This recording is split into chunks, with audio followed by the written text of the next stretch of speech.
Bonjour, hi, and welcome to my apartment atelier.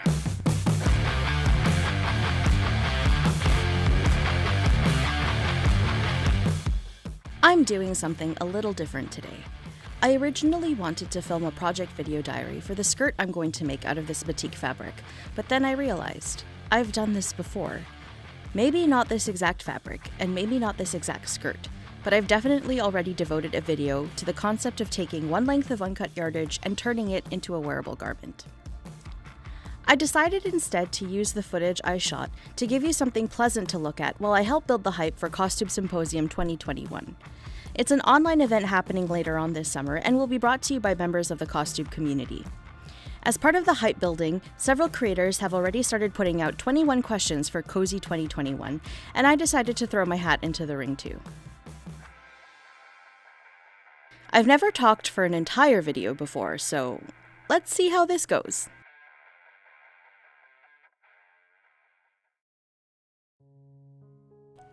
What originally got you into costuming, cosplay, living history, etc.? My mom sews a lot of her own clothes, and when I was a child, she sewed all of mine as well. I grew up playing with fabric scraps in a laundry basket under her sewing table, so I was surrounded by sewing basically from birth. I also think that a fair portion of my costuming origin story is rooted in the special features of the Lord of the Rings trilogy. I've never actually done any costume recreations or cosplay from Lord of the Rings, but the behind-the-scenes content really got me interested in how clothes and costumes can tell a story.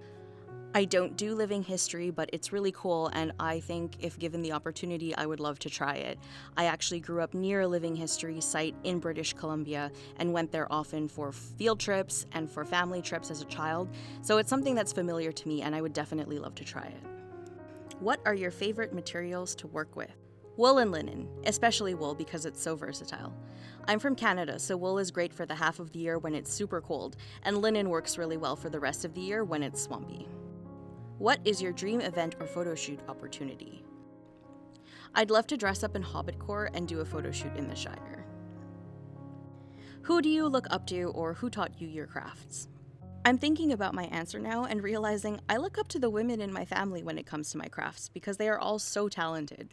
For example, my older sister has an online business selling vintage clothing and handmade accessories, and she recently started collaborating with a local business in her neighborhood to have her accessories sold there. That's so awesome for her, and I'm super excited for her.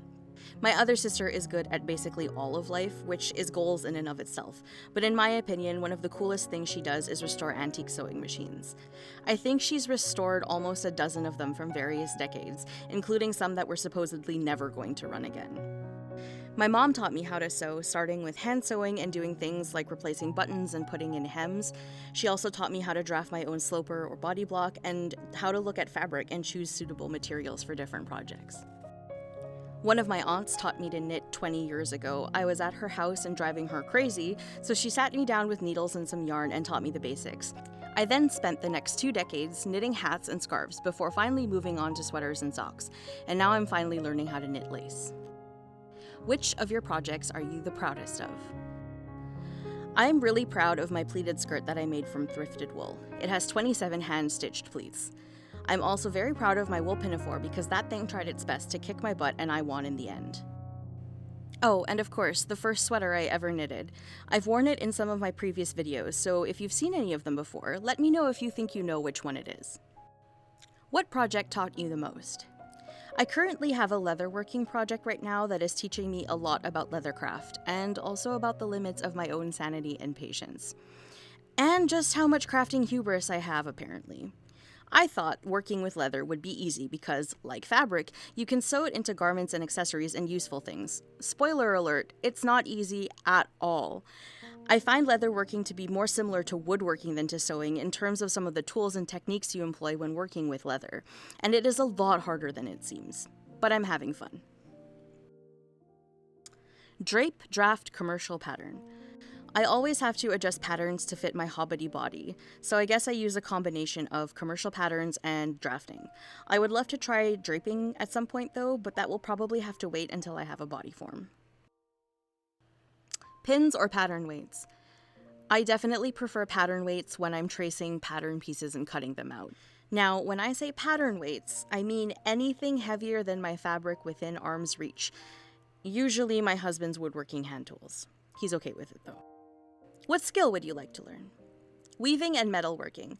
I think weaving would be a fun way to get through some of my yarn stash, and while my Hobbit game is strong, I do also feel a certain affinity with dwarves, so I think metalworking would be really cool. What fabrics are in an online basket that you would love to buy? An absurd amount of Harris tweed and French guipure lace. What is the most unconventional material you have used? Well, there was this one time where I knitted a string of fairy lights together to make a holiday decoration. Does that count? Biggest sewing or crafting pet peeve?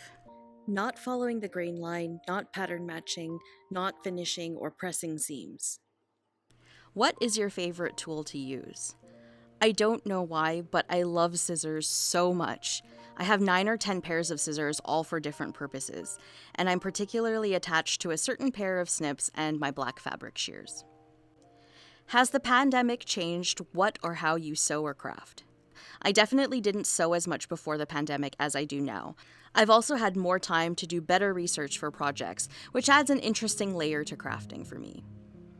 The pandemic has also forced me to use what's in my stash, or should I say my various stashes, instead of just adding to them. What did you do or learn in the past year that you are most proud of? Apart from starting to make content for YouTube, I've been learning how to knit lace this past year, which is really cool and something I've always wanted to do, but for some reason I was always scared to try. Do you pick a project and then procure materials, or collect materials and let them speak to you? A little bit of both. I squirrel away a lot of small things, but I don't have a lot of space to store a huge fabric stash for sewing. I generally build my fabric stash while keeping in mind the things that I enjoy wearing. For example, I know that I'll be wearing dresses and skirts all year round, and that for some of them I'll need wool. So my wool crate usually is quite full, and when it gets too full, I'll pull out a piece of fabric and make a skirt out of that. If I see something more special or unusual that I want to try recreating, or that I want to put my own personal spin on, for history bounding purposes for example, I'll usually get the materials to fit that specific project. Scissors or rotary blade? I prefer my sewing shears for when I'm cutting out garments, or when I'm cutting out things that have more shape to them than just straight lines. But when it's a lot of straight lines, such as when I'm cutting out pieces for quilting, I will definitely use the rotary cutter. Do you have any sewing assistants? I have 2. The first is Adamu. She is a rescue dog, and according to her doggy DNA test, she is a mix of American Bulldog, American Staffordshire Terrier, Hungarian Vizsla, and English Setter. The other is my cat, Boris. He's also a rescue and was listed at the shelter as a British Shorthair. I'm not sure how accurate that is, but it doesn't really matter because he's heckin' cute regardless. Do you have any bad sewing habits? I hate mock-ups, so I don't tend to do them for a lot of things. Tea, coffee, or chocolate? Coffee before noon, tea the rest of the day. Hot cocoa for inclement weather, normal chocolate all the time. What do you like to watch or listen to while working? It depends on the project. If I'm doing something historically inspired or something for history bounding, I'll usually have TV shows, movies, or audiobooks on that are set in the period that I'm attempting. For non-historical sewing and other crafts, I'll usually have a sitcom in the background. I also listen to podcasts. 2 of my favorites are Sawbones and the TED Radio Hour. Again, lots of audiobooks, particularly ones narrated by Richard Armitage. He could read the telephone book out loud, and I would listen in rapt attention. For real. And then if none of that strikes my fancy, then I'll just put on some music. Video game and movie soundtracks in particular, and lots of heavy metal.